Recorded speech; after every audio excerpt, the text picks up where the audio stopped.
Hi යාළුවනේ අද අපි හදමු රසවත් එළවලු සලාදයක්. ඒ වගේම හරිම ගුණයි. එහෙනම් අපි බලමු හදන විදිහ.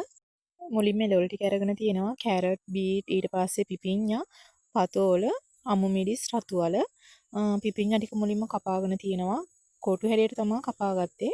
ඊට පස්සේ ඒ ටිකටම කපාගත්ත පතෝල ටිකත් එකතු කරා. ඒවත් කොටු හැඩයටම කපාගත්තා.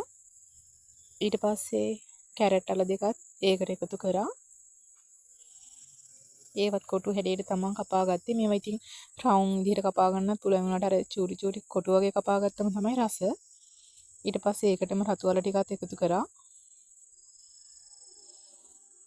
ඊට පස්සේ කපාගත්ත තක්කාලි ඒ ටිකත් මේකට එකතු කරගන්න ඕන. ඊට පස්සේ අමු මිරිස් බීලුණුත් කපාගත්තේ කොටු හැඩයට. ඒ ටිකත් එකතු කරලා ඉවර වෙලා රස අනුව ලුණු එකතු කරගන්න ඕන.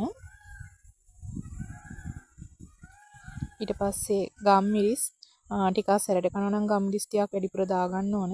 මං ගම්මිරිස් ටිකක් වැඩිපුර එකතු කරා. ඊට පස්සේ අනිවාර්යෙන් මේකට පොල් කිරි දාන්න ඕන. පොල් කිරි දානකොට ගාගත්ත පොල් වල ඉස්ම තමයි මිරිකන්නේ වතුර දාන්නේ නැතුව. ඊට පස්සේ ටික දාලා ඉවර වෙලා මේ ටික හොඳට කවලම් කරගන්න ඕන. මම නම් අතින් තමයි කවලම් කරේ. එතකොට හොඳට කවලම් කරගන්න පුළුවන්.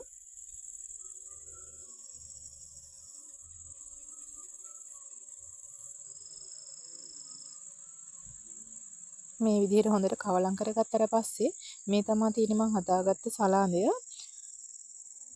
මේ කෙළවලු සලාදය හරිම රසයි. ඒ වගේම ගුණයි. හදලා නැත්නම් හදලා බලන්න.